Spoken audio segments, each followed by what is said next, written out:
Boa noite, meus amigos, aqueles que estão nos acompanhando agora, aqueles que nos acompanharão depois. Vamos fazer uma prece para iniciar a nossa live dessa noite de quarta.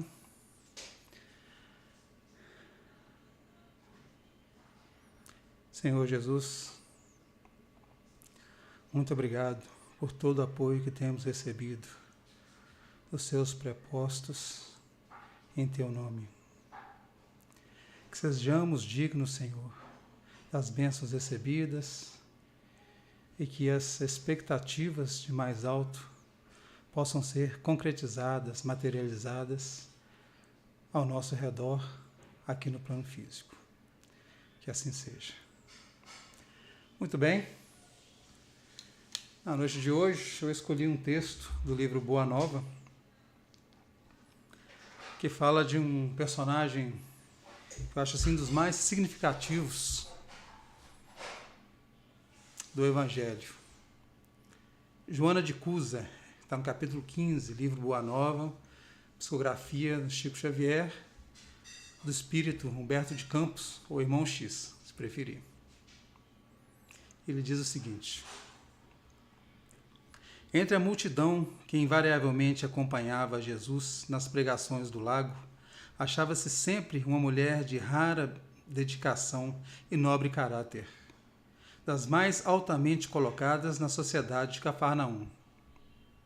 Tratava-se de Joana, consorte de Cusa, intendente de Antipas, na cidade onde se conjugavam interesses vitais de comerciantes e de pescadores. Joana possuía verdadeira fé, entretanto não conseguia forrar-se às amarguras domésticas, porque seu companheiro de lutas não aceitava as claridades do Evangelho. Considerando seus dissabores íntimos, a nobre dama procurou o Messias, numa ocasião em que ele descansava em casa de Simão, e lhe expôs a longa série de suas contrariedades e padecimentos. O esposo não tolerava a doutrina do mestre. Alto funcionário de Herodes, em perene contato com os representantes do império, repartia as suas preferências religiosas, ora com os interesses da comunidade judaica, ora com os deuses romanos, o que lhe permitia viver em tranquilidade fácil e rendosa.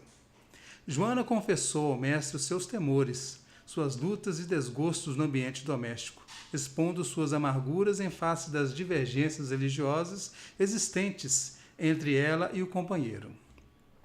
Após ouvir-lhe a longa exposição, Jesus lhe ponderou: Joana, só há um Deus, que é o nosso Pai, e só existe uma fé para as nossas relações com o seu amor.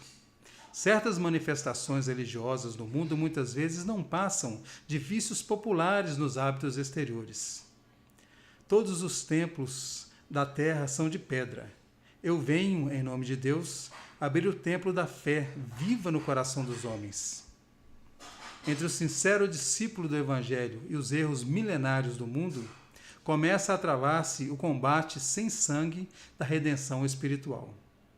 Agradece ao Pai o haver-te julgado digna do bom trabalho, desde agora. Teu esposo não te compreende, alma sensível?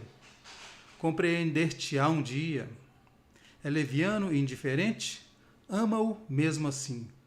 Não te acharias ligada a ele se não houvesse para isso razão justa.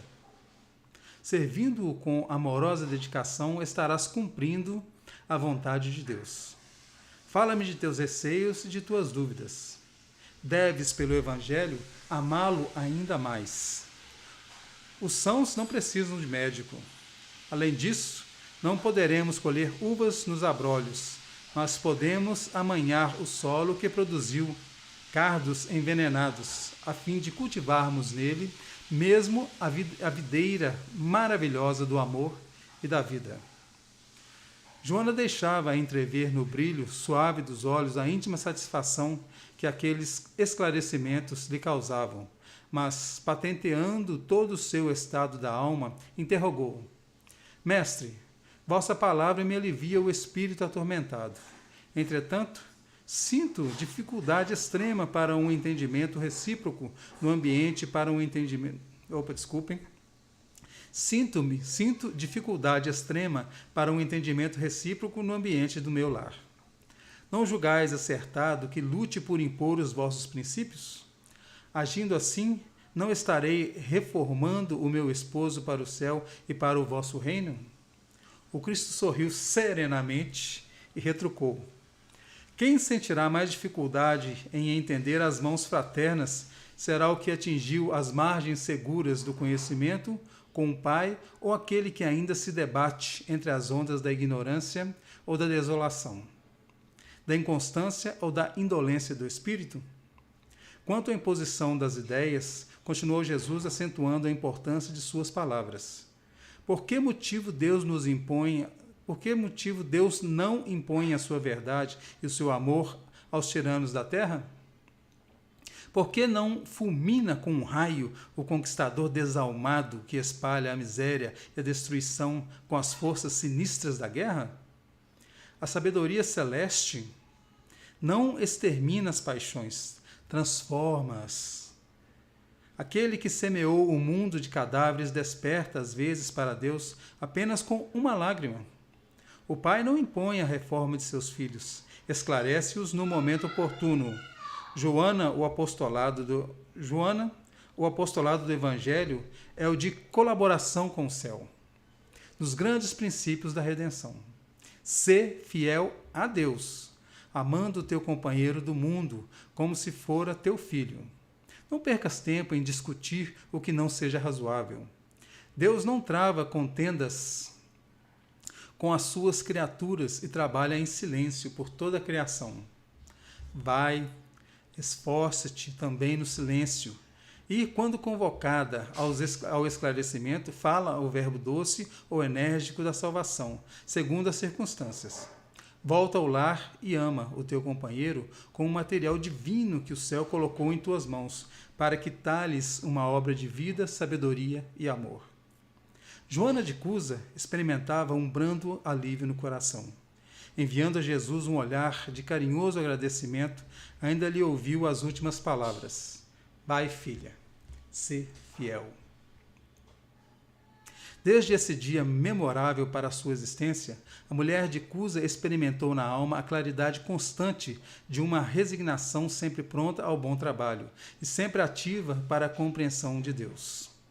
Como se o ensinamento do Mestre estivesse agora gravado indelevelmente em sua alma, considerou que, antes de ser esposa na terra, já era filha daquele Pai que, do céu, lhe conhecia a generosidade e os sacrifícios. Seu espírito divisou em todos os labores uma luz sagrada e oculta. Procurou esquecer todas as características inferiores do companheiro para observar somente o que possuía ele de bom, desenvolvendo nas menores oportunidades o embrião vacilante de suas virtudes eternas. Mais tarde, o céu lhe enviou um filhinho que veio duplicar os seus trabalhos. Ela, porém, sem olvidar as recomendações de fidelidade que Jesus lhe havia feito, transformava suas dores num hino de triunfo silencioso em cada dia. Os anos passaram e o esforço perseverante lhe multiplicou os bens da fé, na marcha laboriosa do conhecimento e da vida. As perseguições políticas desabaram sobre a existência do seu companheiro. Joana, contudo, se mantinha firme.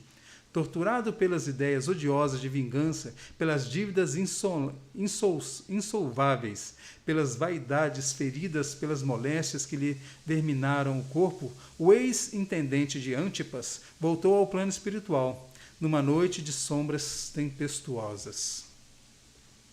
Sua esposa, todavia, suportou os dissabores mais amargos, fiel aos seus ideais divinos edificados na confiança sincera. Premida pelas necessidades mais duras, a nobre dama de Cafarnaum procurou trabalho para se manter com o filhinho que Deus lhe confiara. Algumas amigas lhe chamaram a atenção, tomadas de respeito humano. Joana, no entanto, buscou esclarecê-las, alegando que Jesus igualmente havia trabalhado, calejando as mãos nos serrotes de modesta carpintaria e que, submetendo-se ela a uma situação de subalternidade no mundo, se dedicara primeiramente ao Cristo, de quem se havia feito escrava devota. Cheia de alegria sincera, a viúva de Cusa esqueceu o conforto da nobreza material. Dedicou-se aos filhos de outras mães. Ocupou-se com os mais subalternos afazeres domésticos, para que seu filhinho tivesse pão. Mais tarde, quando a neve das experiências do mundo lhe alvejou os primeiros anéis da fronte, uma galera romana a conduzia em seu bojo, na qualidade de serva humilde.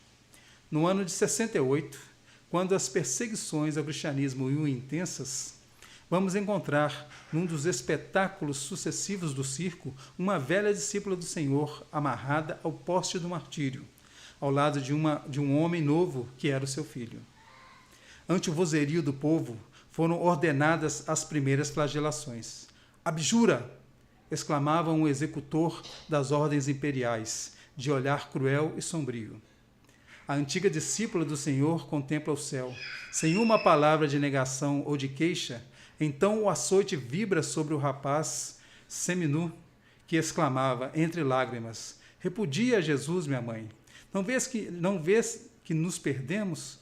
Abjura por mim, que sou teu filho. Pela primeira vez, dos olhos da Marte corre a fonte abundante das lágrimas. As rogativas do filho são espadas de angústia que lhe retalham o coração. Abjura! Abjura! Joana ouve aqueles gritos, recordando a existência inteira, o lar risonho, o festivo, as horas de ventura, os desgostos domésticos, as emoções materiais, os fracassos do esposo, sua desesperação e sua morte, a viuvez, a desolação e as necessidades mais duras. Em seguida, ante os apelos desesperados do filhinho, recordou que Maria também fora mãe, e vendo o seu Jesus crucificado no madeiro da infâmia, soubera conformar-se com os desígnios divinos. Acima de todas as recordações, como alegria suprema de sua vida, pareceu-lhe ouvir ainda o mestre em casa de Pedro, ali dizer, vai, filha, sê fiel. Então, possuída de força sobre-humana, a viúva de Cusa contemplou a primeira vítima ensanguentada, e fixando no jovem um olhar profundo e inexprimível na sua dor e na sua ternura, exclamou firmemente, cala-te, meu filho. Jesus era puro e não desdenhou o sacrifício. Saibamos sofrer na hora dolorosa, porque acima de todas as felicidades transitórias do mundo, é preciso ser fiel a Deus. A esse tempo, com os aplausos delirantes do povo, os verdugos lhe incendiavam em derredor achas de lenha embebidas em resina inflamável. Em poucos instantes, as labaredas lamberam-lhe o corpo envelhecido. Joana de Cusa contemplou com serenidade a massa de povo que lhe não entendia o sacrifício. Os gemidos de dor lhe morriam abafados no peito opresso. Os algozes da Marte cercaram-lhe de impropérios a fogueira. O teu Cristo soube apenas ensinar-te a morrer, perguntou um dos verdugos. A velha discípula, concentrando a sua capacidade de resistência, teve ainda forças para murmurar, não apenas a morrer, mas também a vos amar. Nesse instante, sentiu que a mão consoladora do mestre lhe tocava suavemente os ombros e lhe escutou a voz carinhosa e inesquecível. Joana, tenha bom ânimo, eu aqui estou. Bonita essa história, né? Ainda mais contada poeticamente por Humberto de Campos, assim, é muito legal, muito bacana. E às vezes eu fico me perguntando, onde é que nós, os cristãos de hoje, né, nós espíritas cristãos, nós evangélicos cristãos, nós católicos, apostólicos, romanos cristãos, guardamos essa coragem que esses primeiros companheiros, né, de outras datas, de antigas datas, tiveram. Boa noite a todos.